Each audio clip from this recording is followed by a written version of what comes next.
what, actually? Maybe I am jealous of these kids who not only has a vanity at 8 years old, but having them full of makeup, skincare. Baby, at my big age of 23, I could only dream of having a collection like these kids on TikTok. It builds character and is a lost art form at that. Sitting in front of the mirror that you've had since you were 5 years old, getting Maybelline Fit Me powder all over the floor, caking your face with foundation that's 50 shades too orange, with the ever so present wealth gap on TikTok presenting itself in rather interesting ways, such as buying copious amounts of beauty products for a literal 11-year-old. But I mean, hey, nowadays 11 is the new 16. Me at 16, you ask? I was using counterfeit Anastasia Beverly Hills Modern Renaissance palette, acting like I was some James Charles or Meredith Duxbury. But, you know, third spaces are dying, and tweens barely have anywhere else to go or have anything else to do besides adopt their parents' mass-consuming ways. Like, were you guys aware that in a lot of Targets over in America, you have to be accompanied by a parent or somebody older than 18 if you're younger than 18 in a Target? But you can drive a car. You can shoot a pew pew. But going into a Target and buying some snacks with the boys? No! No, don't you dare! You might have a little too much jolly fun, and Target cannot have that, otherwise they'll be cross. Something I've actually come to notice with these restocking videos is that these parents want their children to be grown at the small age of 9. Tell me why I don't see one Taylor Swift poster. No cartoon-themed bed sheets, let alone any indication that this is a child's bedroom, rather a 20-year-old's bedroom who's going through their clean girl era. And I don't want to sound like a boomer who is just obsessed with the past. You guys don't get it. Things were so good back in our day. Were they? But when I was 9, I was still walking around in my Hannah Montana shirt. Whenever I made my bed, I placed my Stitch plushie on top of my child bed sheets, along with having no makeup and no vanity. I think the most I had around that time were little samples from those Total Girl magazines, or a random lip smacker. Like, and these kids over on TikTok have the collection of what looks to be a 29-year-olds. And yes, I'm one of those people who believes that it is important for children to play pretend and play dress up. However, what we're about to witness goes so far beyond just playing dress up. Nah, because are we stocking a vanity for James Charles? I feel as though if you're 9 years old and can already do a cut crease, she's gonna be installing her own lashes next year, and that's kind of scary, honestly. No, I do not want to be lashed by 9-year-old Emily _ Taylor Swift 13. How am I, a 23-year-old who can smoke and can drink and get on the slaps, not having my collection of makeup and skincare look like this? This is a literal 100-month-old fetus. And oh my god, this is just embarrassing to admit here, okay? But the most I have is a cleanser, a toner, and a moisturizer. Yeah, that most nights I'm forgetting to wash my face anyways, and yet I complain I have acne, go figure. Who is this diva, and why does she need falsies at 9? Bro, I couldn't even hold my hand straight enough to put one on at 14. Look, y'all know that I'm Blindy McBlind over here, and I cannot absolutely see anything for shit out of my left eye. Not only does it take me a while to do my eye makeup, but it was a hell of a lot of practice. And fun fact, I actually started to learn how to do makeup at 11, but it was with Kmart shite that had absolutely no pigment and coverage. So it's not like I'm against tweens wearing makeup, as I do think that's a little bit of a boomerish take. It's the excess of makeup, the type of makeup in which I genuinely think a 9-year-old and 11-year-old could do without. I didn't even know falsies existed until I was 14. Yes, I know, I'm stupid. But going even further, all this does is just teach kids to grow up and become another overconsumer. A 9-year-old does not need 12 different foundations, and neither does a 29-year-old. Let's declutter my 11-year-old's dance makeup. Today we're gonna focus on her stick and liquid blushes. Hey, so, this is absolutely insane nuts crazy? You shouldn't even need to be decluttering an 11-year-old's makeup collection. What could an 11-year-old possibly need more than a foundation, mascara, powder, and, a couple lipsticks, maybe an eyeliner? Like, what's all this? Why does she need to have 9 different liquid blushes? Just because you, the adult, has a large makeup collection doesn't mean your kid needs that too. Makeup is something that you kind of accumulate over the course of 2 to 5 years. Yes, I am one of those people who will use out-of-date lipstick, so if my mouth has ever been smelly, it's not because of my breath. As long as it's not near the eyes, you'll be fine. The first one is this milk jelly tint. We're gonna keep this. This is the newest one I've gotten her. Then she has 2 AF94 blushes. This one she's barely used, so we're gonna keep it. And then this next one is one of her favorites. We're definitely keeping it. It just needs a good wipe down. Then we have this Sephora Flushed Blush. I really like this one, but it's super dried out, so I think I'm gonna get her another one of those. No! Don't get her another one! Are you crazy, Mom? She clearly doesn't like the product, therefore you'd be better off throwing $20 out of the window on the highway so that you can make some old man's day by having it land on his windshield and boom, 6-pack for tonight, buddy. So far, these 2 blushes are exactly the same color. Oh, but Drama Queen, they're just a tinge bit different. Shut up. Shut up!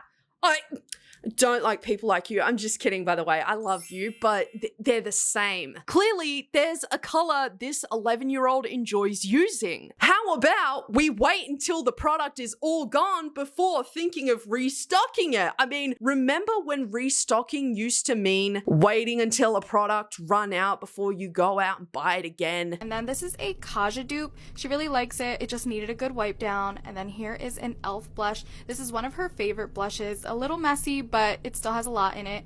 Again, with this Rare Beauty blush, it's similar to the e.l.f. one. It's one of her favorites too. Just needs a good wipe down. No!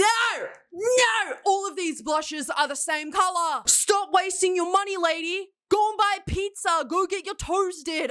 I don't know. Anything. Just stop purchasing the same shit. Please, I'm begging you. Let's declutter all of my daughter's dance makeup. Today we're going to be focusing on all of her eyeshadow. So she has this Claire's eyeshadow palette she got for Christmas and she adores it. She hasn't used it much, but she said she really likes it, so we're going to keep it. Then we have this Teemu eyeshadow palette that was sent to us. She doesn't like it. She says it's not pigmented, so we're getting rid of it. Now, this is probably why you shouldn't accept every single offer that is offered to you. Dancers, no matter their age, are required to wear heavy makeup for competition as they are under constant bright lights and need to look as good as possible for the judges judging them. I mean, why does a kid need to look good? That's just... But having this information in mind, why the hell would you accept a product from Teemu? Let alone a beauty product. Clearly it's going to be really bad, Melissa, if it's under $2. And considering it looks to be that this 11-year-old has enough eyeshadow, why did you say yes? This tidbit of information just absolutely pains me because it just contributes more to mass consumerism and the dumps that we have here on Earth. But okay, I'm just yapping. I'm pretty sure I too have received offers just like every other social media person who has over 100 followers on social media from Teemu to promote their makeup products. No. I already have a pizza face as it is, babe. I really don't want to meet Lovers Edition. But that's what a lot of these restocking TikToks promote. Consume whatever the hell it is, regardless of the quality, just as long as it's in quantity, just as long as you can participate in the TikTok trend. A part of me feels as though there are people who have infiltrated this niche by using it as a way to get hundreds of thousands of likes. As it's like, can I really sit here and believe that there are people walking this earth amongst us who buys endless supplies of makeup for their child of this nature? An 8-year-old at that? Because it's the perfect formula, isn't it? Have both sides attack each other in the comments. Those who believe that kids should be kids and not have this consumerism pushed onto them. And then the other people who are like, just let the kids live. Let the mum be the mum. Just real quick, if we want to let the mum be the mum, then don't post the TikTok because you will have people try and parent the kid in the TikTok. Now, do I think it's okay? Obviously not. That's not our little Emily, is it? But I'm kind of tired of people just saying things on the internet and then you're not allowed to say anything back. Well, you posted it. You made the sandwich, so I'm gonna eat it. So in this, you have both of these people who are just going back and forth in the comments section, boosting the TikTok in the algorithm. Completely unbeknownst to these commenters, they are playing into the bait. They're seeing that worm and they're gobbling it up. Kids need to be kids. Let the mum do what she wants to do. When I was 8 years old, I was begging for a WWE figure. This 8-year-old has an amazing mum and you're all just jealous because you had shit childhoods and your parents didn't love you. Like, damn, okay, do you see what I mean? This is what I mean when I pose the question, is this actually happening on a regular basis, large scale at that? Well, this TikTok actually comes from a way lesser known account with just under 30,000 followers. This is important to note as some of the videos we looked at today come from accounts with hundreds of thousands of followers. When a TikTok trend comes about, more likely than not, bigger TikTok accounts tend to farm that trend until it's no longer trending anymore. I'll even say this, maybe some of these TikTokers don't actually have children that they're building vanities for, that they're restocking vanities for, which would be a lie because I clicked onto these profiles and they actually have kids. That's the craziest part about it. But there seems to be an actual reality for a lot of households who have a relatively high enough income that they can support their 10-year-olds shopping habits. We see this endless amount of skincare. One product I actually have been testing out on my own skin for a couple of months now. So I guess my 23-year-old skin is in the same bracket as a 10-year-old's. Okay, that's a little weird. They've even already got quite the collection so far. Not as much of a collection as some of the previous TikTokers' kids, but enough for it to be enough. We're in a strange era where people are so addicted to restocking content or being mass consumers themselves. And in my personal opinion, I think it comes from a longing of inner peace. Now, hear me out in my think piece, okay? Welcome to my TED Talk. What has been happening over the past couple of years?